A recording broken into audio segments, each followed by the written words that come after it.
सर्वमङ्गलमाङ्गल्यं सर्वकल्याणकारकं प्रधानं सर्वधर्माणां जैनं जैतं शंसनं जैनं जैतं शंसनम्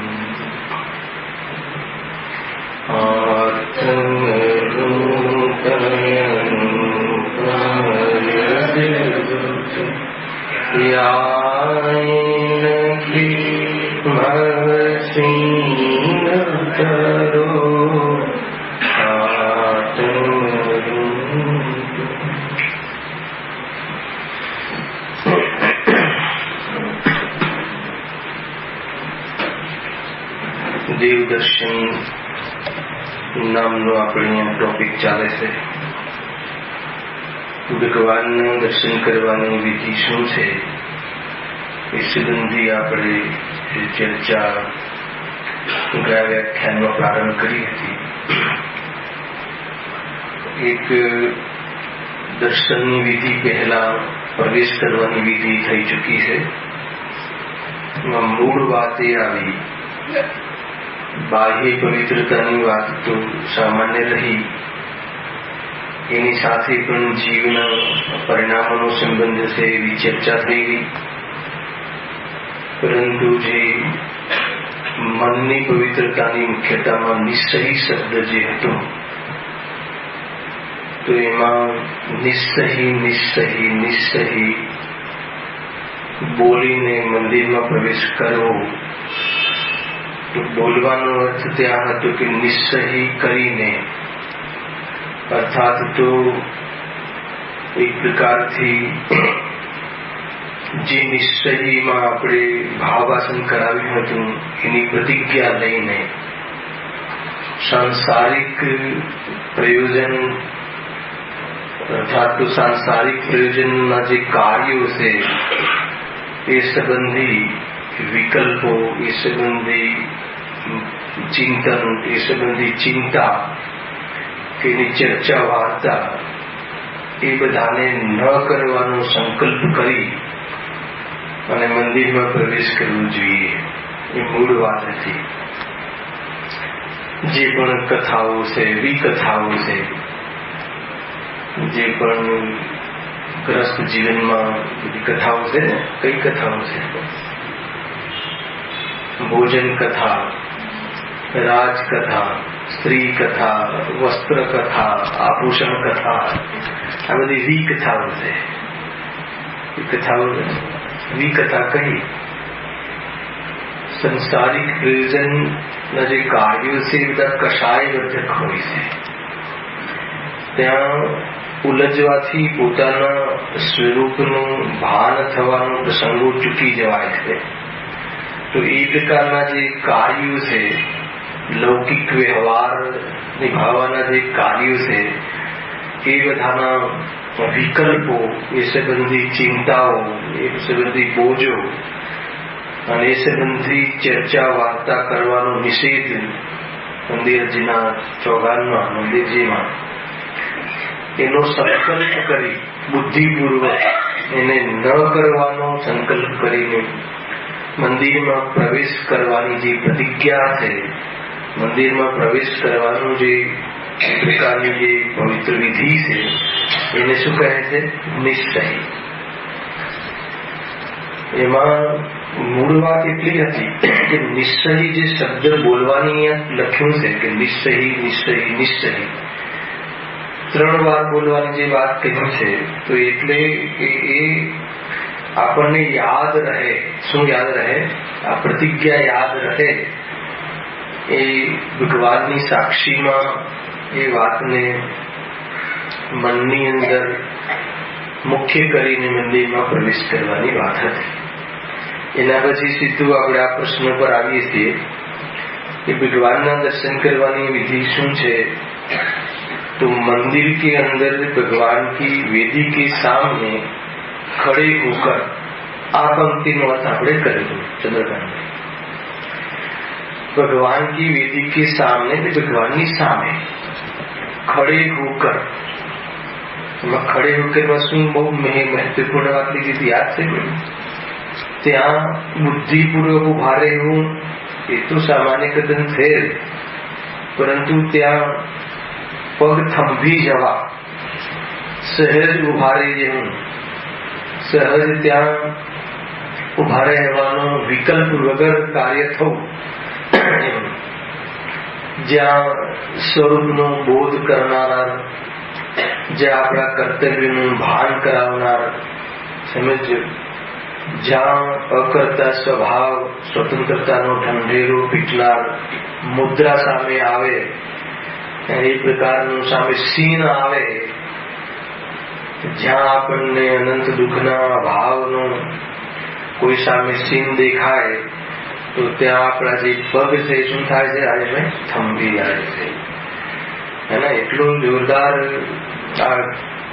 કોમ્યુનિકેશન છે ભગવાનની સાથે।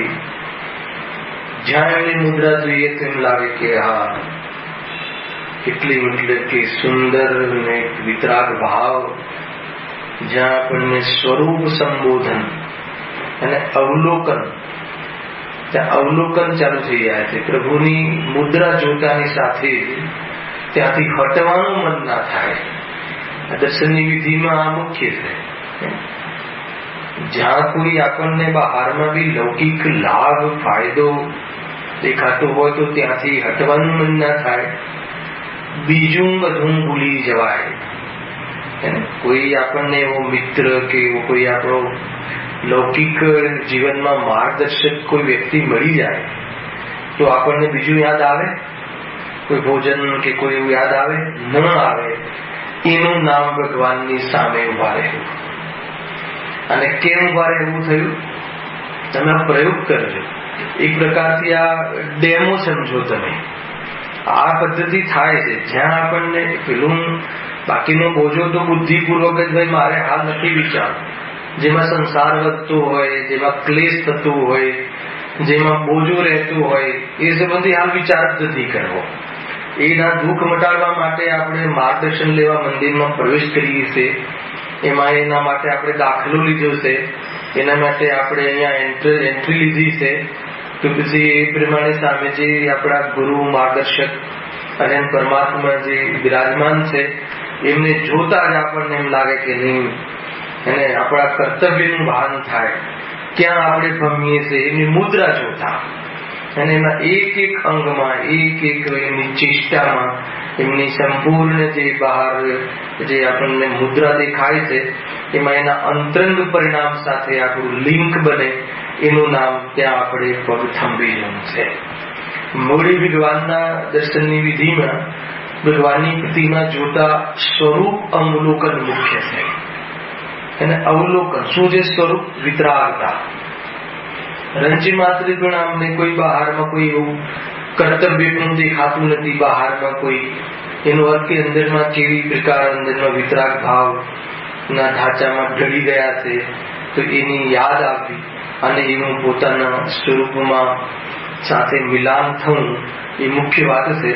તો એના અંતર્ગત ભગવાનની જે દર્શન કરવાની વિધિમાં, દર્શન એટલે ભગવાનની જે દેખવાની વિધિ છે, ભગવાનને જે પ્રતિમાને જે અવલોકન કરવાની વિધિ છે, એમાં એક ભક્તિ છે અહીં આપણી પાસે, એના માધ્યમથી હું થોડું તમને એમાં બહુ સુંદર ચર્ચા છે કે આ કદાચ ભાવવાસન તમારા જ્ઞાનમાં આ વાત જચી જશે। ભગવાનના અંગ અંગ જોતાની સાથે જ આ સિદ્ધાંતો, આ સ્વરૂપ, આ સ્વભાવ અને એની સાથે આપણા ચિંતનનું ત્યાં એની સાથે જોડાવું અને એને લઈને આપણને આપણા કલ્યાણનું કોઈ ઉપાય દેખાવો અથવા આપણા કર્તવ્યનું ભાન થવું, એની સાથે સાથે આપણી જે સાચી દિશા મેળવવાનો જે પ્રયાસ છે એ આપણને સાથે સાથે દેખાવો, એની આપણે આજે ચર્ચા પ્રારંભ કરીએ છીએ અને એના પછી આગળની ચર્ચા લઈશું। જો બધાને આ ભક્તિ ખબર જ છે, પરંતુ એમાં શું ભાવ છે? મને યાદ છે લગભગ 3-4 વર્ષ પહેલા કે 5 વર્ષ પહેલા શિખરજી જેવું થયું હતું, તો ત્યાં પાર્શનાથ ભગવાનની જે ટૂંક છે એના ઉપર આ જે બી આપણા સાધર્મી ભાઈઓ હતા એમને કહ્યું કે આ ભક્તિનો શું અર્થ થાય છે તે અર્થ ત્યાં કર્યો. મને એટલું યાદ છે જે બી લાસ્ટ આપણે શિખરજી ગયા છું ત્યાં. નિરખો અંગ અંગ જીનવર કે जिनसे झलके शांति अपा. શું કહે? નિરખો અંગ અંગ જીનવર કે जिनसे झलके शांति अपा. એક એક અંગનું અવલોકન કરવાનું. અહીંયા હવે ખાલી આમ પ્રદર્શન મૂક્યું હોય ને જોઈને જતા રહે અવલોકવાનો ખ્યાલ આવે છે. અવલોકન એટલે કેમ આમ છે, આ અંગ શું કહે છે, એ અમને શું પ્રેરણા આપે છે, એનાથી શું અમને ઉપદેશ છે. એક એક અંગ સંબંધી, એક એક અંગની ચેષ્ટા સંબંધી એમની જે બહારમાં એ પ્રમાણે જે પોઝિશન છે એ પોઝિશન આપણને શું કહેવા માંગે છે. હર અંગમાં શાંતિ ઝલકે છે તો એ શાંતિ ઝલકે છે એવો બોધ અને એ પ્રમાણે આપણા સ્વભાવનું ત્યાં એક પ્રકારથી દર્શક છે પ્રભુ બતાવનાર છે અને આપણને એ અંગોમાં એ પોઝિશનમાં આપણને આપણો સ્વભાવ યાદ આવી જાય તો સમજી લો કે દેવ દર્શનનું સૌ પહેલા પ્રથમ સોપાન છે. અહીંયાથી સ્ટાર્ટિંગ થાય છે. જો નિરખો અંગ અંગ જીનવર કે जिनसे झलके शांति अपा.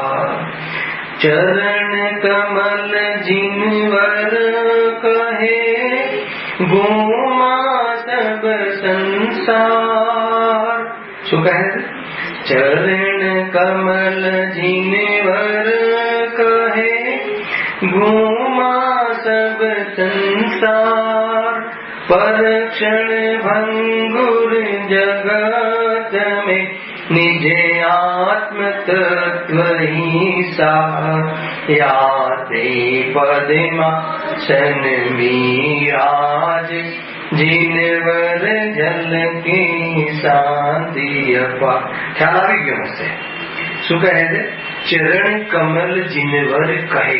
ચરણ કઈ પોઝિશન છે? પદ્માસન. કઈ પોઝિશન નથી? રખડવાની, ફરવાની. ચરણ કમલ જીનવર કહે ગુમા સંસાર. પરક્ષણ ભંગુર જગત में નિજ આત્મ તત્વ સાર. એટલે હવે જુઓ તમે અહીંયાથી આપણે આજે ભણી રહ્યા, કાલે મંદિરમાં અથવા અત્યારે તમે દર્શન કરવા જાઓ, જ્યાં ચરણ કમલ પર આપણી દ્રષ્ટિ પડે તો શું યાદ આવવું જોઈએ કે સંસારમાં હે ને આખા સંસારમાં પૂરા 3 લોકમાં જીનવર ચરણ કમલ જીનવર કહે ગુમા સબ સંસાર. પર ક્ષણભંગુર જગત में આખા જગતમાં કોઈ પણ અવસ્થા, કોઈ પણ સંયોગ, કોઈ પણ સિચ્યુએશન સારભૂત નથી. સારભૂત નથી એટલે પ્રયોજનભૂત નથી. કોઈ સાર નથી. કેમ નિસાર છે, કેમ અસાર છે? કે એનાથી મને કોઈ લાભ થતો નથી. અને કોઈ પણ પોઝિશનમાં એટલા માટે કોઈ હર અવસ્થામાં એ પ્રમાણેનું ફરવાનું, રખડવાનું, એ પ્રાપ્ત કરવાનો જે મારો પ્રયાસ છે એ ખોટો છે. હું તમને આજે આટલી બધી વાતો કહું છું ને ત્યાં તમને જોતાની સાથે આ નિર્ણય જે અંદર થયો છે એ પોષાવવો જોઈએ, એનું પોષણ થવું જોઈએ. એ જે નક્કી થયું હોય, જે આપણા જ્ઞાનમાં એ વાત ખ્યાલમાં આવી હોય એ વાત ઝલકવી જોઈએ, યાદ આવવી જોઈએ. મંદિરમાં આવવાનું પ્રયોજન જ આ ખ્યાલ આવે કે આપણે જે મતલબ કે આખી દુનિયા કાશ્મીર જઈએ કે સ્વિટ્ઝરલેન્ડ જઈએ તો ત્યાં સુખ નથી, ત્યાં કોઈ આત્માનું પ્રયોજન, આત્માનું હિત સધાતું નથી. કેમ કે ભગવાનના ચરણ કમલ અમને એ ઇન્ડિકેશન કરે છે. જો ખ્યાલ આવે ને શું કહે છે ભગવાનના ચરણ કમલ? હે શું?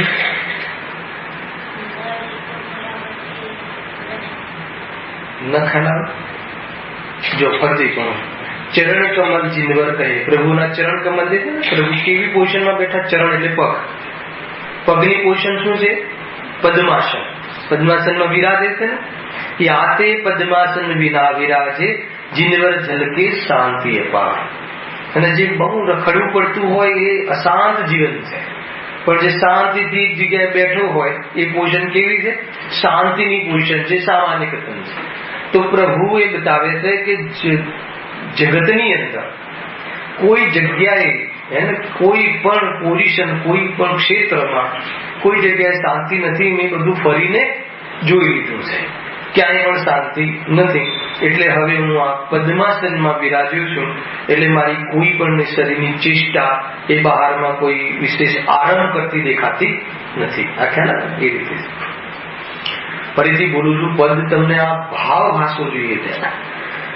ચરણ કમલ જીનવર કહે ગોમા સબ સંસાર, પર ક્ષણ ભંગુર જગત में निज आत्म तत्वनी सारयाते पद्मासन विराज, जिनवर जल की शांति अपा. કોઈ પણ પદ એને ધ્રુવ નથી, બધા ક્ષણભંગુર છે. એટલા માટે કોઈ પણ પદનો અહંકાર કરવો, કોઈ પણ પદમાં ભ્રમ રાખવો, શાનો? સુખનો, અસ્તિત્વનો, એ બધી ભૂલ છે. જ્યાં ભગવાન મંદિરમાં પ્રવેશ કર્યો અને ભગવાનની જ્યાં મુદ્રા દેખાઈ અને જ્યાં આપણે એક એક અંગ પર, જે અંગ પર તમારે પહેલા નજર પડી એ અંગમાં નિયમથી વિતરાગતા. બહાર જોવાનું શું છે? બહારની મન વચન કાયાની ચેષ્ટા. આપણને તો શું દેખાય? આંખોથી ચેષ્ટા. એના માધ્યમથી શું દેખાય? માનો કે તમને આ એક સાયકોલોજી છે ભાઈ. કોઈ બાળક આમ શાંત બેઠું હોય, ધમાલ ના કરતું હોય, આપણા ઘરે આવ્યું કોઈ મહેમાનનું બાળક અને શાંતિથી આમ બેઠું હોય, એને બહુ એકદમ જે ધ્રુવ બેઠો છે, જો આ શાંતિથી બેઠી દે આમ બેઠું હોય, તો એ કોઈ ધમાલ કે દોડાદોડી ના કરતો તો આપણે એના માટે શું કહીએ? શાંત બાળક છે. તો શાંત તો સ્વભાવ છે. તો એ બહારમાં કોઈ ચેષ્ટા એવી તોફાની ન દેખાય તો એનાથી આપણને શું બોધ થયો? જોયું શું ને દેખાય શું? જોયું તો એની બહારની એ ચેષ્ટા કેવી શાંત છે, બહારમાં કોઈ એવી ધમાલ વાળી ચેષ્ટા ન દેખાય અને એને આપણે શું ઘોષિત કરી દીધું? આનો સ્વભાવ શાંત છે. ખ્યાલ? તો એ રીતે પ્રભુની જે ચેષ્ટા છે, પ્રભુની જે મુદ્રા છે, એમાં સૌથી પહેલા ચરણ કમલ ઉપર નજર જાય તો આપણને ખ્યાલ આવવો જોઈએ કે આખા સંસારમાં ભગવાન એમ કહે છે, ભગવાન આપણને પ્રેરિત કરી રહ્યા છે કે તું બહારમાં બહુ ભટકે છે, અહીંયા સુખ લઈ લઉં, ત્યાં સુખ લઈ લઉં, આ પદ પામી લઉં ને આ પદ પામી લઉં, પણ કોઈ પદ પણ એ સ્થાયી નથી. એ બધા અસ્થાયી પદ છે, ક્ષણભંગુર છે, એ બધા અપદ છે. એટલા માટે એકમાત્ર પોતાના આત્મામાં એકાગ્ર થવું જોઈએ. અર્થાત બધી જ ચિંતાઓ અને બધા જ પ્રકારના વિકલ્પો છૂટી જાય અને જે ચેષ્ટા બને છે એને એકાગ્ર ચેષ્ટા કહે છે. એ ચેષ્ટાની અહીંયા મુખ્યતા છે. હવે બીજું અંગ, હવે હસ્તયુગલ. હસ્તયુગલ છે ને હાથ. હસ્ત એટલે હાથ. એ કેવા છે? હાથ પર હાથ. કેવા નથી? ફેલાયેલા નથી, બહારમાં કાર્ય કરતા નથી, બહારમાં કોઈ ક્રિયાવંત નથી, કોઈને હાથ જોડીને હિંમતાનો ભાવ નથી. એ બીજું હસ્તયુગલ જીનવર કહે પર કા કરતા હોય, ऐसी मिथ्या बुद्धि से ब्रह्मण चतुर गति हो, आते पद्मासन विराज, जिनवर जल के शांति अपार. શું કહે? હસ્તયુગલ જોતા શું થાય કે પરકા કરતા હોય એસી મિથ્યા બુદ્ધિ સે ही ब्रह्मण चतुर गति હોય. એને કરતા અકર્તા સ્વભાવ દેખાડો. પ્રભુના હાથ પર હાથ ધરેલા છે એના પરથી આપણને અકર્તા સ્વભાવ ઘોષિત કરે છે કે જો બહારમાં આપણે શું કરીએ છીએ કે હું તો આનું હું કરું, મેં આ મૂક્યું ને, મેં આ કર્યું ને, મેં ગાડી ચલાવીને, મેં ઘર ચલાવ્યું ને, એમ પરદ્રવ્યનો જે કરતા બનું છું, પરદ્રવ્યનો જે કરતા બુદ્ધિ, પરદ્રવ્યમાં જે કરતા બુદ્ધિ છે એ મારી માન્યતા છે, એને લઈને શું થાય છે? અશાંતિ થાય છે. પ્રભુ આખા જગતને જાણે તો છે, પણ આખા જગતમાં એક વાર પણ એવું નથી થતું કે હું આને કરું છું, મેં આ જગતને બનાવ્યું છે એ પ્રમાણેનો ભાવ એમને નથી. અકર્તાનો ભાવ શું કયું અંગ સૂચવે છે? હસ્તયુગલ. એટલે આ તમને ભગવાનની જે મુદ્રા છે એના જયારે દર્શન કરવા તમે જાઓ છો તો એક સામાન્ય તમને ભલે આ ભક્તિ યાદ ના આવે, એનો ભાવ યાદ આવવો જોઈએ કે અરે રે, શું ભાવ યાદ આવવો જોઈએ? અને પોતાનો દોષ યાદ આવવો જોઈએ, અને પ્રભુના માધ્યમથી એ પ્રમાણેની વિશેષતા અને આત્માનો એવો સ્વભાવ યાદ આવવો જોઈએ. આ બે વસ્તુ યાદ આવે તો સમજી લો કે દેવ દર્શનની વિધિમાં આ તમારું ચિંતન, આ પ્રકારની જે મનની પ્રવૃત્તિ એ દેવ દર્શનની વિધિમાં સામેલ છે. અને આ વસ્તુ એકેવાર યાદ ન આવ્યું તો શું જોઈને ગયો મંદિરમાંથી એ જ જાણે અને ભગવાન જાણે. ખ્યાલ કઈ યાદ જ ના આવે કે શું યાદ ના. એટલે કોઈ એવું જરૂરી નથી કે તમને કોઈ ભક્તિઓ યાદ આવે કે કોઈ તમે તમારા ભાવ પ્રગટ કરો. મંદિરમાં લિંક થયું છે ભગવાન સાથે. બહુ જોરદાર આ પ્રસંગ છે.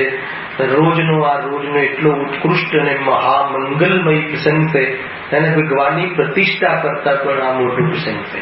ચૈતન્ય દેવની જે પ્રતિષ્ઠા છે પર્યાયની અંદર સ્વભાવથી જે પ્રતિષ્ઠિત છે, અને પર્યાયની અંદર એ પ્રભુને કેવી રીતે સ્વીકાર કરવો એની આ વિધિ છે. બહુ સુંદર વિધિ છે ભાઈ. ખ્યાલ આવે છે કે નહીં? શું કહ્યું છે? હસ્તયુગલ જીનવર કહે. જયારે મંદિરમાં ગયા અને ભગવાનનું શું જોયું આપણે? આ ચેષ્ટા, આ પોઝિશન આમ હોય છે ને. આપણને બાબુભાઈ કહે ને બધા ભગવાન બની જાવ તો શું કરો તમે? હા, બરાબર છે. તો આમ બની ગયા ભગવાન થઈ ગયા. એની પાછળ શું ભાવ છે? કોઈ જગ્યાએ કાંઈ કરવાનું નથી. કેમ નથી? કેટલી બધી યાદ આવી જોઈએ ભાઈ. સમજો કે દરેક દ્રવ્ય પૂર્ણ છે. આમ જોતા દરેક દ્રવ્ય પૂર્ણ છે. બરાબર છે. આમ જોતા કેમ કે પરિપૂર્ણ હોય એમાં કોઈ પણ કરવાની કોઈ વિકલ્પ જ ના આવે. જ્યાં સુધી તમે પરિપૂર્ણ ન જુઓ ત્યાં સુધી આપણને શું થાય? કરવાનો ભાવ આવે. અને પરદ્રવ્યમાં આજે કંઈ કરી શકતો નથી અને કરવાના અહંકારથી આ જીવ દુઃખી થાય છે, અને કર્તૃત્વ બુદ્ધિથી આ જીવ અંદરમાં એટલું પરેશાન રહે છે કે મેં કર્યું. બરાબર. દરેક જગ્યાએ તમારે આ લગાવવું. આ ભગવાન જોઈને શું યાદ આવવું જોઈએ? દરેક પદાર્થ પરિપૂર્ણ છે, અને બીજું શું? પોતાનું કાર્ય કરવા સક્ષમ છે. બરાબર. હવે તમે રસોડામાં ગયા, તમે એ દિવસની જે પણ તમારી ડીશ હોય, એમાં જે પણ વ્યંજન બનાવ્યા હોય, જે પણ કોઈ મીઠાઈ બનાવી હોય કે દાળ ભાત શાક રોટલા ગુરુદેવના એમના એ જ કહે છે, તો એ કોણે બનાવ્યા? તો કે એ પુદ્ગલ નામના પદાર્થમાં એ પરિપૂર્ણ છે, કે પોતાના અનંત ગુણથી સંપન્ન છે અને પોતાનું કાર્ય કરવા માટે સમર્થ છે, સક્ષમ છે. એ આપણને દેખાવું જોઈએ. બરાબર. એ દેખાય તો પછી શું લાભ થાય? જે આપણી કર્તૃત્વ બુદ્ધિ છે, મેં કર્યું, અમે સારું કરીએ છીએ, એ જાતિનો જે આપણો ભ્રમ છે, એ ભ્રમ શું થઈ જાય? છૂટી જાય. અને જો તાત્કાલિક ન છૂટે તો કમસે કમ ઢીલો પડે. તો અહીંયા શું કહ્યું? એનું નામ હસ્તયુગલ. ભગવાનના એ હસ્તયુગલ જોઈને દુનિયામાં જે આજે પરકા કરતા હોય એસી મિથ્યા બુદ્ધિ છે, આ ખોટા ભ્રમથી ચતુર્ગતિ ભ્રમણ હોય, 4 ગતિમાં હું ભટક્યું છું, દુઃખી થયું છું, બહુ ફટકા ખાધા છે પ્રભુ, પણ તમારા હસ્તયુગલ આ વિશેષતા જોઈને મને એ બોધ મળ્યો, મને એ ભાન થયું, મારી આંખ ઉગડી ગઈ. આ ભગવાનના દર્શન કરવાની વિધિ બતાવું તમને. આ રીતે આ વિધિ ક્યાં કરવાની છે? આંખોથી કરવાની છે? એને કયા ચક્ષુથી કરવાની છે? આ ચરમ ચક્ષુથી કે જ્ઞાન ચક્ષુથી? આ જ્ઞાનમાં અને જ્ઞાનની અંદર આ નિર્ણય થાય તો એની સાથે સાથે આપણને શું અંદરમાં આનંદ આવે? ભગવાનને જોઈને એમ આનંદ આવે કે અરે આ વસ્તુ મારાથી થાય એમ છે, બસ. અને આ જ કરવા લાયક છે. એટલું પણ થઈ જાય કાંઈ ખબર ના પડે. કઈ ચેષ્ટા નિરાંત છે. કોઈ જગ્યાએ ક્યાંય કરવાપણું નથી. કેમ કરવાપણું નથી? કે દરેક જગ્યાએ જે પણ દ્રવ્યો વસે છે અનંત વિશ્વમાં, એ બધા દ્રવ્યો કેવા છે? અનંત ગુણાત્મક છે, અને ગુણોની પર્યાયો થાય છે, કાર્ય આપોઆપ થાય છે. ખ્યાલ? આ આપણને ક્યાં દેખાવું જોઈએ? આંખોથી દેખાયા? આ તો આપણને અહેસાસમાં આવે, આ આપણને મહેસૂસ થવું જોઈએ, આપણને આ જ્ઞાનના સંવેદનમાં થવું જોઈએ. ભગવાનના હસ્તયુગલ જોઈ અને એમને અંદરમાં જે પરિણામ ચાલી રહ્યું છે, ભગવાનની અંદરમાં જે અકર્તૃત્વનું ટેસ્ટ ચાલી રહ્યું છે, અકર્તૃત્વનો સ્વાદ લઈ રહ્યા છે અને કર્તૃત્વના બોજાનો અભાવ એમને વર્તી રહ્યો છે, એની ફિલિંગ અને એનું સંવેદન આપણને એ જોતાની સાથે આવવું જોઈએ. કોઈ કહે કે અમને આજ સુધી નતું આવ્યું તો આજથી આવવું જોઈએ. આજે તો ખબર પડી ને કે હસ્તિગત ભગવાનના આ કહે છે તો આજથી શરૂઆત, અને એનાથી બહુ ઊંચો લાભ થશે. ભગવાનને જોતા શું ફીલ થવું જોઈએ આ પણ અહીંયા શીખવાડવામાં આવે છે. શું કહે છે એના ઘરમાં કેમ કે એ ઇન્ડિકેશન છે, એ આપણને એ બતાવી રહ્યા છે. ભગવાનની એ ચેષ્ટા આપણને એ જ આપણને આપણા જ્ઞાનની અંદર હેમરિંગ થવું જોઈએ. જયારે ભગવાનને જોઈએ તો આખું દુનિયા ભૂલાઈ જવી જોઈએ. હું આ શરીર લઈને આવ્યો છું એ ભૂલાઈ જવું જોઈએ. કેમ કે મન વચન કાયાનું તો એમને અવલંબન જ નથી. એ બહારનું ખોખું તો એમનાથી અલગ જ પડી ગયું છે. કેમ કે એની કોઈ ચેષ્ટા જ નથી દેખાતી, એનું કોઈ કાર્ય જ નથી દેખાતું. ભગવાનની એ જે મુદ્રા છે, એકાગ્ર ધ્યાનસ્થ મુદ્રા છે, એ મુદ્રામાં આપણને એમની બહારના અવલંબન રૂપ કોઈ કાર્ય દેખાતું જ નથી. એનો અર્થ એ થઈ ગયો કે આ એક નિરાકુલ દિશા છે અને આ જ વાસ્તવમાં ઉપાધિ છે. એ રીતે આપણને દેખાવું જોઈએ. આ માર્ગ અનુભૂતિનું છે, આ માર્ગ ચર્ચાનો નથી, આ માર્ગ ચર્યાનો છે, આ માર્ગ ફિલિંગનો છે. આવો ભાવ અંદરમાં બનતો હોય, વાણીમાં કાંઈ ના આવતું હોય, પણ અંદરમાં આપણું અંદરમાં એટલે ક્યાં એ આપણા પરિણામોમાં, આપણી સોચમાં આ વાત અંદરમાં પ્રસન્નતા લાવતી હોય તો આપણે સમજવું કે ભગવાન મને દેખાઈ રહ્યા છે. આ થવું જ જોઈએ. આ એક બહુ આના વગર ખાલી મંદિરમાં ગયા અને આવી ગયા, ભલે તમને કોઈ ભક્તિઓ યાદ રહે કે ના રહે એની સાથે સંબંધ નથી. જેની જે સીન છે આપણી સામે, એ સીન જોઈને આપણામાં શું ભાવ આવવા જોઈએ આ ખ્યાલ આવે. આપણે કોઈ બી ચીજ આપણે પ્રદર્શનમાં જઈએ છીએ, કોઈ બી આપણે એક્ઝિબિશનમાં જઈએ છીએ, તો કોઈ એક સૂટ જોયો સુંદર કોઈ કપડાનો, તો એના દર્શન કર્યા આપણા, એનું પ્રદર્શનમાં એને આપણા જ્ઞાનનો વિષય સીન જોયું, તો એ સીન જોઈને કોઈ ફિલિંગ તો આપવી જોઈએ કે આ સારી છે કે પહેરવા લાયક છે કે આમ છે કે એ રીતે આ ભગવાનનો જે આજે આપણે સીન જોયું મંદિરમાં, રોજ સીન જોવાનું, આ ડેઈલી નિયમપૂર્વક જોવાનું. આ સીન જોવાથી અંદરના કેટલા બી જે અંકુશ વગરના જે પરિણામ છે એ મર્યાદામાં આવી જશે અને ઘણી શાંતિ અંદરમાં અપેક્ષિત શાંતિ થઈ જશે. અને એ કેરેક્ટરમાં આપણને આપણે કેરેક્ટરમાં આપણે એમાં ઢાલીએ પોતાને એ ઢાંચામાં, તો એ બહુ આનંદ આવશે. એ તો શરૂ છે, પકડાય છે ભાઈ વાતને. જો આગળ બહુ સુંદર છે. ધીરખો અંગ અંગ જીનવર કે जिनसे झलके शांति अपार, लोचन दय जिनवर कहे देखा सब संसार, पर दुखमय गति चतुर में ध्रुव आत्म तत्व ही सार, क्या तेनासा दृष्टि विराजी जिनवर झलके शांતિ અપાર. આ કયા આંગળી વાત છે? લોચન. લોચન એટલે શું? આંખ. બરાબર. લોચન દ્વય, બે આંખ, હે ને? જીનવર કહે. અત્યાર સુધી કેટલા આંગળી વાત થઈ ગઈ? ચરણ કમલ, હસ્ત યુગલ અને આ લોચન. આ ત્રણ દેખાય આપણને એના ઉપરથી છે ને. એક એક હું પૂછીશ દરેક ને, વિકલ્પ છે મારે. ચરણ કમલ શું કહે છે? હસ્તયુગલ શું કહે છે? બતાવો, હસ્તયુગલ શું કહે છે ભાઈ દિનેશભાઈ?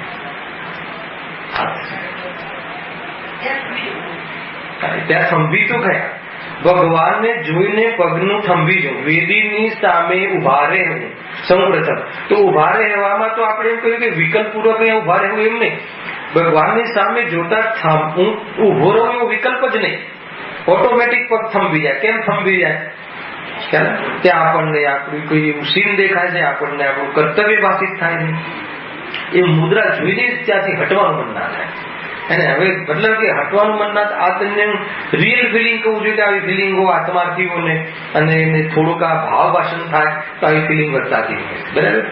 તો એ થયું તેમાં તમારી નજર એમના હાથ ઉપર પડી. હસ્ત એટલે હાથ, યુગલ આ જે બે હાથ એની આ અવસ્થા, આ પોઝિશન, આ સીન પર તમારી નજર પડી, તો એમાં તમારી શું ફિલિંગ આવી જોઈએ, એ શું કહે છે એમ કહો. એ શું કહે છે એ તમને સમજાશે તો તમારી ફિલિંગ પછી શું થાય છે એ બતાવો.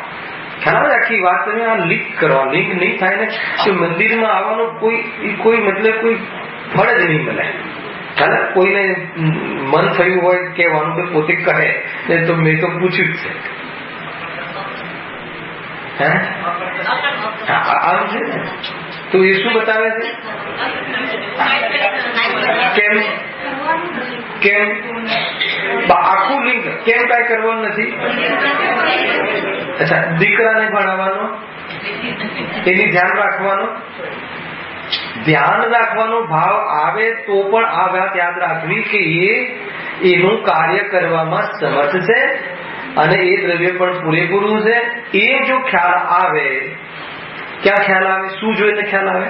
દીકરાને જોઈને કે ભગવાનની એ ચેષ્ટા છે એમ ખ્યાલ આવે. એ તો આપણને પ્રેરણા આપી કે ભાઈ તું એ દીકરો જે છે એ પણ એક સ્વતંત્ર જીવદ્રવ્ય છે, એ પણ અનંત ગુણોનો પિંડ છે ને એનું કાર્ય કરવામાં સક્ષમ છે. એટલે તું એનું ધ્યાન રાખે ને તું એને મોટો કરે ને તું એને સંભાળે, એ જે તારી કર્તૃત્વ બુદ્ધિ છે ને એ બુદ્ધિ તારી ખોટી છે. એવું આપણને ક્યાં દેખાયું? ભગવાનના દર્શનમાં દેખાયું. એની પ્રેરણા આપી એમ દેખાવી અને આપણને એ પ્રમાણેની અંદરમાં ફિલિંગ આવી. તો એનાથી શું થશે? એ ફિલિંગ્સ આવી ક્યારે કહેવાય? કે કહેવાનો ભાવ આવે ત્યારે વી, દીકરાનું ધ્યાન રાખવાનો ભાવ આવે ત્યારે વી. આ ધ્યાન રાખવાથી કાંઈ થતું નથી એવો અહેસાસ અંદરમાં વર્તાય અને એ દીકરાને પ્રત્યે આપણું જે હઠ છે અને એના પ્રત્યે જે અપેક્ષા છે એ અપેક્ષાઓ અંદરમાંથી ઢીલી પડે તો સમજી લેવાનું કે આપણને ભગવાનના દર્શનની અસર આવી છે. આખું પ્રોજેક્શન છે, આખો ડેમો છે. સમજી લેશે કે જોયું શું પ્રેરણા આપી રહ્યા છે. અહીંયાથી કહ્યું એ પ્રેરણા આપ્યા પછી આપણે આમાં ફિલિંગો શું આવી જોઈએ કે આખું સ્વરૂપ, જગતનું સ્વરૂપ દેખાવું જોઈએ કે કણ સ્વતંત્ર છે, જન સ્વતંત્ર છે, દરેક દ્રવ્ય પરિપૂર્ણ છે, દરેક દ્રવ્યની અંદર કાર્ય કરવાની ક્ષમતા છે, દ્રવ્ય છે એને પરિણમવાનો સ્વભાવ છે. તો એ તો પછી હું આને હું કરું અને એ મારું કરે એવી જાતિનું જે મેં ખોટો ભ્રમ છે, મિથ્યા બુદ્ધિ છે કે જેના કારણે હું અનંતકાળથી રખડું છું, એ કાર્યક્રમ ઠીક નથી એવું અંદરમાં ભાષિત થાય. આ તો વચનોમાં કહી રહ્યો છું, વિચારોમાં આવી જાય અને વિચારોમાં પણ ક્યાં સુધી એવી જાતિનો અહેસાસ રહે. રાગની આદત પડી ગઈ હોય એટલે કહે કે આ મેં કર્યું, પણ મેં કર્યું એ કહે રાગ.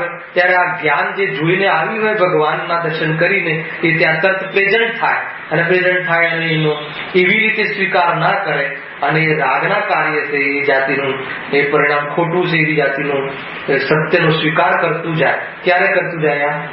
જ્યારે રાગ એનું કરતું દેખાડે તો જ્ઞાન તરત જ હાજર રહે. જ્ઞાન તો ત્રણેય કાઢે છે અને રાગ ટેમ્પરરી આવે છે તો રાગની સામે જ્ઞાન મૂકતા જવાનું અને વળી પાછી એમાં શિથિલતા આવે તો ક્યાં આવવાનું? મંદિરમાં આવવાનું. એ તરફનું થોડું આપણે શિથિલતા આવે તો વળી પાછું કહેવું નહીં જોઈએ એટલે ચાર્જિંગ થાય. ખ્યાલ આવે કે? અને એ પ્રમાણનું જીવન થાય ત્યારે કોઈક જગ્યાએ ક્યારેક સામાયિકના કાળમાં એ આત્મદર્શન થઈ જશે. આ સિવાય બીજો કોઈ ઉપાય નથી. આમાં શું કરવાનું કહ્યું બતાવો? આમાં કોઈ જગ્યાએ કોઈ ભારવાળી ચીજ કહી, આમાં કોઈ જગ્યાએ મહેનત વાળી ચીજ કહી. આ દેવ દર્શનમાં કોઈ ભાર છે કે નિર્ભારતા લાગે છે તો સુંદર છે. આમાં કોઈને કહેવાનું પણ નથી, કોઈને સમજાવવાનું પણ નથી. હું તારું બેટા કરી શકતો નથી એમ જઈને કહેવાનું એ નથી. ખ્યાલ આવી ને? અને જે મતલબ કે એના તરફના જેટલા આપણા રાગના અંતર્ગત પ્રક્રિયાઓ થાય છે એ આજે સ્ટોપ કરી અને એની સાથે દ્વેષ પણ નથી કરવાનો. એ જે ભાવો આવે છે અને એ કાર્ય બી તો સ્વતંત્ર છે એમ સમજીને એના તરફનું જે આપણું જે માન્યતા છે, એના તરફની જે આપણો ભ્રમ છે, એ જે આપણું એક પ્રકારની એગ્રેસિવપણું છે એ ઢીલું થવું જોઈએ. અને એ તમને એને અંદરમાં તમને અપેક્ષિત એટલી નિરાકુલતા અથવા ઓછું આકુલતા તમને વર્તાશે. અને જે દિવસે રિયલમાં ભ્રમ તૂટી ગયો એ દિવસે તો કોઈ અલૌકિક કાર્ય થશે. લોચન વાળી વાત આવી. મેં વચ્ચે હોસ્પિટલનું પૂછી લીધું અને પ્રયાસ કરજો ભાઈ. એક વાર તમે કાલે રવિવાર છે આમ પણ તો અડધો કલાક સમય લઈને મંદિરમાં આવજો. ખ્યાલ આવે કે નહીં? આ કઈ કથન શનિવારના ક્લાસમાં મેં તમને ભણાવી દીધા એમ નહીં, બીજા દિવસે રવિવારમાં તમને રજા છે તો તમને પ્રયોગ કરવા માટે સમય પડશે. એટલા માટે કેટલો સરસ દિવસ આપણે ચોઈસ કર્યો. તો સવારે સ્પેશિયલ આવીને અને જે પ્રમાણે આપણે અહીંયા ચર્ચા થાય તે પ્રમાણે એકવાર વિચારની કોટીમાં લાવો. સૌથી પહેલા ક્યાંથી સ્ટાર્ટ કરવાનું? ઘરેથી સ્ટાર્ટ કરવાનું. અને એકદમ જે ફટાફટ જે આપણે તૈયાર થઈ ત્યાં એક સુસ્તી ના હોવી જોઈએ અને જાગૃતિ હોવી જોઈએ, અહિંસા મુખ્યતા હોવી જોઈએ. બહુ એવી જાતિનો અતિ વિસ્તાર ને ઘણું આરામ વાળું જીવન ના હોવું જોઈએ. સિમ્પલ લિવિંગ, ગુડ થિંકિંગ, બસ હા ફટાફટ આવ્યા અને એ પ્રમાણે મંદિરમાં કોઈ પણ વચ્ચે કોઈ પણ કાર્યનો ભાર લઈને નહીં. સાંસારિક કાર્યોનો નિવૃત્તિપૂર્વક બુદ્ધિપૂર્વક મારે એ નથી કરવા, નથી વિચારવા, નથી સંબંધી મારે કોઈ થિંક કરવું કે મારે ત્યાં નથી કોઈની સાથે ચર્ચા વાર્તા કરવી. ચૂપચાપ આવીને એને એકદમ આવીને ભગવાનની સામે જેવો નિશ્ચય નિશ્ચય પ્રભુએ પ્રતિજ્ઞા કરી છે, નિશ્ચય નિશ્ચય નિશ્ચય, અને પ્રતિજ્ઞાને યાદ કરી અને મંદિરમાં પ્રવેશ કરો. શું લાગ્યું છે? ભગવાનની નીચે કોની તકતી છે, કયા ભગવાન છે, કયું ચિહ્ન છે, ત્યાં સુધી ઉપયોગ ના લેવો જોઈએ. જે પણ ભગવાન છે એ વિતરાગી છે. એને જે સામે બેઠા છે કયા ઋષભ ભગવાન છે કે અજીત ભગવાન છે, આપણે કોઈ પણ જગ્યાએ છે એટલો બી ઉપયોગને ત્રાસ નહીં આપો. આ ઘણું સાંભળ્યું, કોઈ જરૂર નથી. વિતરાગી દે અરિહંત પરમાત્મા, એમની અરિહંત દશાનો ભાવ વાસન કરો. ચલાવે કે નહીં એ પ્રમાણે. પછી ઉપયોગ ઢીલો પડે તો પછી નામ વાંચો કે ઋષભ ભગવાન છે, ઋષભદેવ ભગવાન છે, તો વળી પાછું એને એમ કરી બાનું બતાવીને વળી પાછો ઉપયોગ લગાવો. આ પદ્ધતિ છે, આ અવલંબન લેવાની પદ્ધતિ છે, બાકી કોઈ જરૂરી નથી. એમ એ પ્રમાણેની આખી વાત છે. તો સૌથી પહેલા એ રીતે આવો ને કાલે તમે આ જેટલા પોઈન્ટ ચાલે એ પોઈન્ટ પ્રમાણે બસ વિચાર કરવાનો છે. હા ભગવાન આમ કરે, અને ખરેખર તો એક જ વાર જોવાના છે હસ્તયુગલ, તો પછી કોઈ વારંવાર જોવાનું જ નથી. એ તો એક પ્રકારથી ત્યાં એમની ચોકટ પર આવ્યા તો એક ડિસિપ્લિન રહે, એક ગંભીરતા રહે, એને એવી જાતિનો નૈમિત્તિક સંબંધ છે કે જ્યાં ઉપયોગ અહીંયા આપણે લગાવ્યો છે બુદ્ધિપૂર્વક તો એના વિચારો ચાલે. અને પછી કોઈ હસ્તયુગલ જોજો થોડી કરવાનું હોય તો પછી તો આપણે જ્ઞાનની રમત ચાલુ થાય કે ભગવાન તો એવું કહે છે કે કોઈ કરવા લાયક છે નહીં. શું કામ કહ્યું? અવલોકન કરો, સ્વરૂપ અવલોકન. શું કામ કહ્યું? કે કોનું કરી શકે? જી પરકા કરતા હોય એસી મિથ્યા બુદ્ધિ से ભ્રમણ ચતુર્ગતિ હોય. યાદ કરો આટલું શબ્દ, બરાબર છે? આ તો ભ્રમણ એટલે ચતુર્ગતિમાં તો ફરીશ ત્યારે ફરીશ, પણ તાત્કાલિક બી તો કેટલો પરેશાન કરતો નથી. મારા પ્રમાણે માનતો નથી, કેટલો અમને હેડેક કરે છે.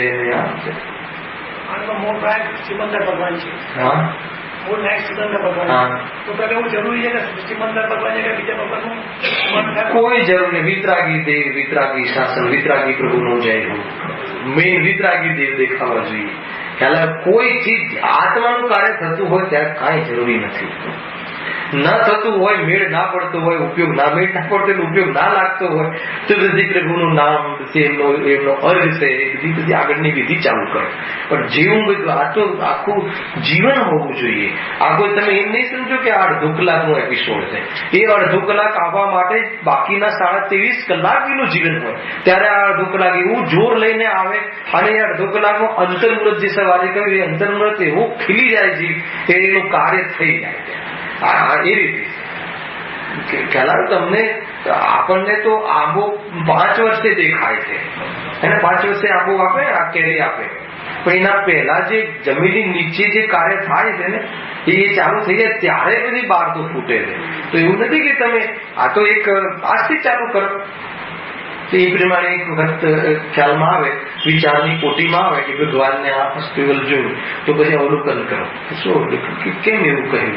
કેમ ભગવાન આવે? કંઈ પણ ભગવાન છે, 3 લોકના નાથ છે, આખા જગતમાં એમને તો બધાનું કરવું જોઈએ, તો કેમ પછી એમને કરતાનો ભાવ નથી આવતો? તો પછી યાદ કરો. શું યાદ કરવાનું? એ યાદ કરવાનું કે દરેક દ્રવ્ય પરિપૂર્ણ છે, પોતાના કાર્ય કરવા માટે સક્ષમ છે. એટલે ભગવાન કહે છે કે તારી બીજા દ્રવ્યની કરવાની ડ્યુટી છે, એ તારી ભૂલ છે, એ ભૂલી જા. કેટલું કેટલું સારું થયું. આ શરીરનું પણ મારે કંઈ કરવું છે, શરીરને પણ હું રાખી શકું છું, રાખવું પડે એવી વાત ન રહી. એ જુદું દ્રવ્ય છે, હું જુદું દ્રવ્ય. આવી ગઈ ને મૂળ વાત છે, દેહથી ભિન્ન એ રીતે વાત પતી ગઈ.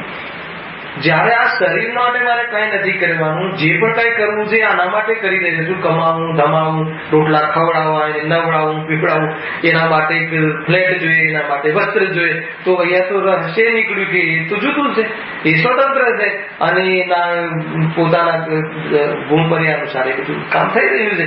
તો મારામાંથી તો કોઈ ભાર બોજો ન રહ્યો. તો પેલા સૌથી પહેલા ક્યાં ભૂલ નીકળી? દ્રષ્ટિમાં. એટલા માટે હું જ્યાં માનું છું કે આનું હું કરું છું, રાખું છું, સૌથી પહેલા એનો ત્યાગ કર, એને છોડ. આજથી જે તારી ખોટી બુદ્ધિને છોડ. એ સૌથી પહેલા દેખાવું જોઈએ. અને એને દેખાવું જોઈએ તો પછી ઘરે જઈને કઈ કરવું કે ન કરવું કે આ કે અરે એ તું કોણ કરે? એ તને કરવાનો ભાવ આવ્યો છે અને હું કરી શકું છું. એ બે માં તું ઉભો છે હજુ. બાકી બહારના કાર્યમાં તો તું છે જ. શરીર આદિની ક્રિયાઓનો તો તું ઉભો જ નથી. એ કરવાનો ભાવ તને આવ્યો છે અને હું કરી શકું છું એવી માન્યતામાં તું ત્યાં છે. તો એ બંનેમાં તારું લાભ નથી, એમાં તને નુકસાન છે. કેમ કે બહારમાં તારું કઈ થતું નથી. કેમ કે કાર્ય એના દ્રવ્ય પ્રમાણે થાય. આટલી વાત ખબર પડી તો શું થઈ ગયું?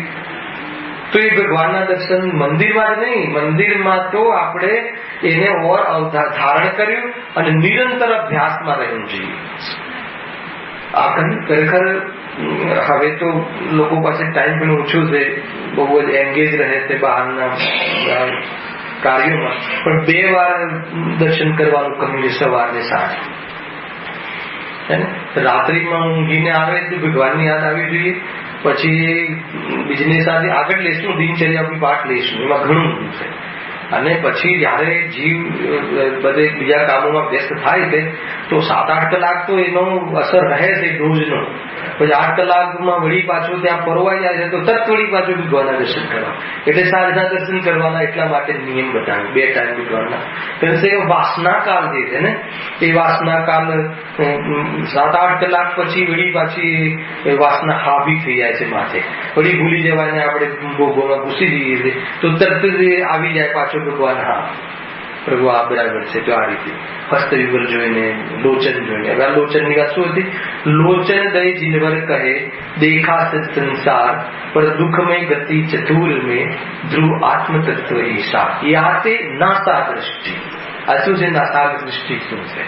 જો એક વાત તમે સમજો કે જે આંખની વાત છે તો એની જે પોઝિશનો છે કે એકદમ આંખ ખુલ્લી હોય આમ, તો એ શું ઇન્ડિકેશન કરે છે કે આને બહાર કંઈક આશ્ચર્ય દેખાય છે. બરાબર? બહાર કંઈક દેખાય એટલે બહાર આશ્ચર્ય દેખાય છે. પછી આમ બહુ ગમે એમ નજરો પડતી હોય તો શું લાગે? લંપટી જીવ છે. કારણ નથી, આનું ઠીકાણું નથી બરાબર. એકદમ નીચો જોઈને તો કે આને કોઈ બહુ મોટા અપરાધો કર્યા છે. તો બધી કઈ એવી અવસ્થા રહી આંખની? ખ્યાલ આવ્યો? એ જે ચોથી અવસ્થા બાકી રહી એ નાસાગ્ર દ્રષ્ટિ. સમજજો, પેલા આ 3 વસ્તુ ખ્યાલ આવે. આંખ ફાડીને દેખીએ તો એમ લાગે કે આ જીવને ક્યાંક બીજે જીવ છે. બરાબર? ડાકોડો આમ મારીએ તો એમ લાગે કે આ જીવ લંપટી છે, આનું બરાબર નથી. એકદમ નીચો જોઈને ચાલે તો સમજી લે કે આને કોઈ અપરાધ કર્યો છે. હે ને? આમ નીચું કોણ જોવે? નીચું કોણ જોવે? તો આ કઈ દ્રષ્ટિ છે? નાસાગ્ર દ્રષ્ટિ. આંખ પૂરી બંધ હોય તો શિથિલતા છે. આંખ વધારે ખુલ્લી હોય તો કે ભટકવાની વાત છે. તો કઈ આ તો આંખ ઉપરથી ભાવ બતાવો. નાસાગ્ર દ્રષ્ટિ તો અહીંયા જે એટલી ખુલ્લી હોય છે કે આજુબાજુનું કઈ એમની નજર ગમતી નથી. કોઈ એવી કોઈ અંદરમાં કોઈ હીનતાનો ભાવ નથી નીચે જોઈને. તો એક નાસાગ્ર, આજે આ ભાગ છે ને ત્યાં એમની દ્રષ્ટિ હોય. એક અગ્ર, એ તો બતાવ્યું છે. આ એક અગ્ર છે શુદ્ધાત્મા, એક અગ્ર છે એમને ત્યાં જ દ્રષ્ટિ હોય છે. એટલા માટે એ નાસાગ્ર દ્રષ્ટિ કહી છે. પણ એક અગ્ર દ્રષ્ટિ પર કેમ દ્રષ્ટિ જામી ગઈ? ત્યાં દેખાશે સંસાર, કે આ દુનિયામાં બધું જ જોયું, બધું જોયું પણ શું ન થયું? બધું જોયું, જોઈને પોતાનું માન્યું પણ કોઈ પોતાનું થયું નહીં. અને મૂળ વાત એ છે કે એમાંથી કઈ લાભ ના મળે. પરદ્રવ્યને પોતાનું માન્યું. સાંભળજો, જે પેલું છે ને સંવિધાનમાં પરાત્મવાદી, પરને આત્મા કહે છે, દેહને પોતાનો માને છે અને એ દેહ અને આત્માને થઈને જે કોઈ પોઝિશન થાય છે એને પોતાનું સ્વરૂપ કહે છે, અને એના લક્ષથી જે રાગાદી પરિણામો થાય છે એ પ્રસંગોને પોતાનું જીવન માને છે. તો આચાર્યદેવ ત્યાં શું કહે છે કે વાંધો નહીં, ત્યાં દુનિયા આ રીતે તું જોવે છે તો મને એટલું બતાવ કે એનાથી તને શું મળ્યું, એનાથી તને ચેન મળ્યું, શરીરને પોતાનું માન્યું, એનું લક્ષ કરીને જે ઈચ્છાઓ થઈ એની પૂર્તિ કરવાથી તારું જીવન વિતાવ્યું, તો એમાં તને કઈ ચેન મળ્યું, શાંતિ મળી? તો કે એનાથી કઈ લાભ નથી. તો તું કહે બહાર જોવાનું છોડી દે, ત્યાં તું જોવાનું એટલે ત્યાં એ તરફ તું દ્રષ્ટિ રાખવાનું છોડી દે, એક અગ્ર એકાગ્ર નાસાગ્ર એને પોતાના સ્વભાવની દૃષ્ટિ કર.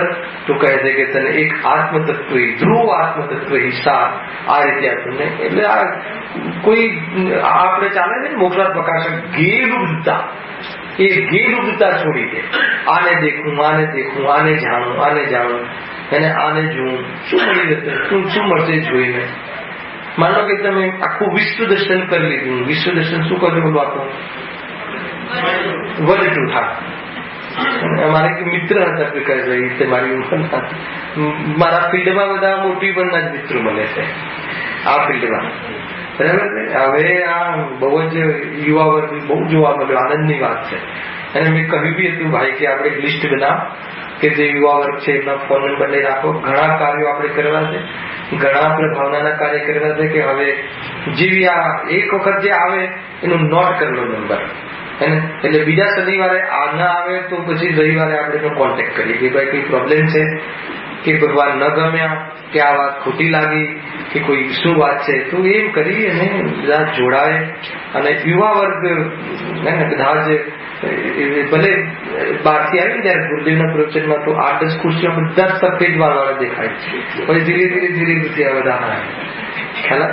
તો હું તો કહું ગુરુદેવના પ્રવચનમાં આટલી હાજરી રહે અને બહુ જરૂરી છે ભાઈ. તમને ખ્યાલ નથી આ જે વાત મેં દર્શનને સાધિત કર્યું હતું કે ભાઈ એક માત્ર આ જે તત્વબોધ જ એવું છે કે જે પરિસ્થિતિઓ ઘરમાં આપણી સાથે બને છે એમાં જે આપણે શાંતિ રાખી શકીએ છીએ એમાં તત્વનું આ જ્ઞાન અભ્યાસ આપણને પ્રભાવ છે. અને ઘણી બધી અવસ્થાઓ પંચમકાલમાં કયા ખંડીન તો પુણ્ય કાંઈ ને કાંઈ સમાચારો આવતા જાય, તો પણ એવી પોઝિશનોમાં આપણે જે શાંતિ રાખી શકીએ છીએ, એવી પોઝિશનોમાં પણ આપણે યુનિટી રાખી શકીએ છીએ. આપણી ફેમિલી, આપણું કુટુંબ, આપણો સમાજ, આપણી જે પાર્ટનરશિપ એની અંદર કોઈ જાતિનો બહુ ઉગ્રતા કે કોઈ વિશેષ ક્લેશ નથી દેખાતો. એનો પ્રતાપ શું છે? આ તત્વઅભ્યાસથી જો આટલી બહારમાં શાંતિ, અપેક્ષિત શાંતિ મળતી હોય તો આનો પરિચય થાય અને પ્રતીતિ થઈ જાય અને ભગવાનમાં આપણું સ્વરૂપ દેખાઈ જાય, સ્વરૂપ અવલોકન થઈ જાય. વિતરાગ સ્વભાવ છે, અકર્તા સ્વભાવ છે, પોતાને ચૈતન્ય દેવમાં સમાવવાનો સ્વભાવ છે, અને એ સ્વભાવમાં વાસ્તવમાં નિરાકુલતા છે. શું લઈ લેવાના છીએ હમણાં વાત નીકળી ને, ગાડીમાં આવતા પણ વાત નીકળી. ગયા માર્ચમાં મારા ફાધરનો વિયોગ થયો એને, તો આ લગભગ 1 વર્ષ પૂરું થવા આવ્યું તો વાત નીકળી. તો જસ્ટ હમણાં જ ગાડીમાં ક્યાં ગયા હશે એક વાત કહી, ક્યાં ગયા હશે? જ્યાં બી ગયા હોય શું ફેર પડી ગયો, જ્યાં બી એ જીવ ગયો હોય અહીંયાથી, તો એનું ત્યાંનું બધું ચાલુ થઈ ગયું. કદાચ એમને ખબર બી પડે કે હું અહીંયાથી છું, અહીંયા હતો પહેલા, તો એનાથી ફરક શું પડી જાય? તો મારે શું બતાવું હતું કે જયારે એ ખ્યાલ આવે તો હવે આપણને એ પ્રસંગમાં તમે એ કેરેક્ટરમાં ઉભા કરો કે હવે ત્યારે આપણે આટલું બધું લગાવ, આટલું બધું આ દીકરા દીકરીઓ, ધંધો, વેપાર, ઘર, મકાન સાથે જયારે એ ગયા અને જ્યાં ગયા ત્યાં એમનું કામ ચાલુ થઈ ગયું હશે, જે બી એમનું જે હશે, બરાબર. તો શું મતલબ રહે? શું મતલબ? એમ નથી કે કોઈ અહીંયા તમે કોઈ ઘરની અંદર કોઈ ક્લેશ ઉભા થાય, એ તમે જે અંદરનો આપણને એકત્વ રહે છે, ઇમ્પોર્ટન્સ લાગે છે, એ જ જીવન લાગે છે, એ જ મહત્વ લાગે છે, એ સંબંધિત તો વિચાર મૂકવો જોઈએ ને ચંદ્રકાંતભાઈ. એને ગ્રસ્ત જીવનમાં જે વ્યવસ્થાઓ છે એ વ્યવસ્થાઓની અંદર આપણે રહીએ છીએ એનો નિષેધ નથી, પરંતુ એમાં એવા ચોટ્યા છીએ કે ભાઈ આ જ ઇમ્પોર્ટન્ટ છે, આ જ વાસ્તવમાં લાઈફસ્ટાઈલ છે ને આ ના સિવાય બીજું કઈ છે જ નહીં. આ તો ઇગ્નોર કરીને ગૌણ રીતે સાંભળીએ, ઠીક છે 1 કલાકનું રાખ્યું છે આયોજન, જઈ આવવું જોઈએ, પરંતુ આપણા માટે તો એ જે અંદરમાં સમજમાં જે મહત્વ નથી એ સંબંધી આપણે બહુ જ ઇમિડિયેટ એ વિચારમાં લાવવું જોઈએ. અને એ જયારે વિચાર ફરે તો આ નિશ્ચય જે બુદ્ધિપૂર્વક કરવાની વાત છે ને એ બુદ્ધિપૂર્વક નહીં કરવું પડે, સહજ થઈ જશે. કેમ કે એનો મહિમા ન રહ્યો તો એ સિદ્ધંધી કોઈ ઠીક છે, એ બધું કઈ પડુજણ જ છે. તો આ ભગવાનને જોતાની સાથે એટલું સુંદર સ્વરૂપ છે. અને એટલું જ નહીં, મારે બનવાનું છે, મારે બનવાનું. ખ્યાલ આવતો માનો કે તમે કોઈ કોલેજમાં દાખલ લીધું હોય ને કોઈ એ ડોક્ટર કોઈ વિઝિટ માટે આવ્યા હોય, તમારા માટે સ્પેશિયલ ગેસ્ટ એપિયરન્સ તરીકે બોલાવ્યા હોય કોઈ મોટા ડોક્ટરને લેક્ચર તરીકે, અને તમારે એની સાથે વાત થતી હોય અને જે પણ કંઈ બતાવે તમે સાંભળતા જતા હોય અને એ તમે લાભ બતાવો તો એની સાથે સાથે હું આ જ બનવાનું છું, આ જ બનવાનું બધા આવે ને તો એ કેટલો આનંદ આવે છે. તો એ આપણને સ્ટાર્ટ થઈ જાય. અને એટલા સ્ટાર્ટ થવા એ જ દેવ દર્શન છે, ભગવાનના દર્શનનું આ વિધિ છે. હે ને બાકી કોઈ શેડ્યુલમાં જે ચાલે છે સમજી લો કે ઠીક છે એમ કોઈ ખાસ દમ નથી. પરંતુ આ વાત આપણને યાદ આવી જોઈએ. ભગવાનની જે આંખોની જે નાસાગ્ર દ્રષ્ટિ જોઈને એ આપણને યાદ આવવું જોઈએ કે દુનિયાની અંદર કોઈ પણ એવું કોઈ પૂતગલનું રૂપ નથી કે જે જોવાથી મને કોઈ આનંદ પ્લેઝન્ટ રહી શકું એવું છે જ નહીં. કેમ નથી? કેમ કે એમાં એવી જાતિની સુખ જ નથી. ઉપરથી એનું લક્ષ્ય કરીને તો રાગ વધે છે અને આકૃતા થાય છે. તો એ સિદ્ધંધી અને એમાં કઈ છે જ નહીં ને. એમાં શું છે? એમાં કોઈ બી પૂતગલનો દેખાવો હોય, સારું સુંદર ચિત્ર હોય કે જેવી વોટ એવર, તો એમાં ન સુખ છે ને એમાં જ્ઞાન છે, એમાં કઈ છે. એ તો પૂતગલનું એ તો ગળી જશે ને એ વળી પાછું જેટલા બી આ સુંદર શરીર દેખાય છે એ છૂટા પડીને ક્યાંય જતા રહે છે, ઉકરડામાં જતા રહે છે, વળી ભેગા છે ને વળી પાછું અલગ અલગ શરીર બને છે. તો એ શરીર પર શું મોહ? ખ્યાલ આવે કે નહીં? શરીરની ભીતર જઈને જોવે તો મળ જ મળ છે કે નહીં? નવદ્વાર મળ વહે છે. તું સાની કઈ ચીજની તને મહત્વ આવે છે અને જોવાના ભાવ આવે છે? તો કે છે ક્યાંય એનો સુખ નથી. આટલું સુંદર વસ્તુ છે. જુઓ હવે અંતિમ વાત બહુ સુંદર છે.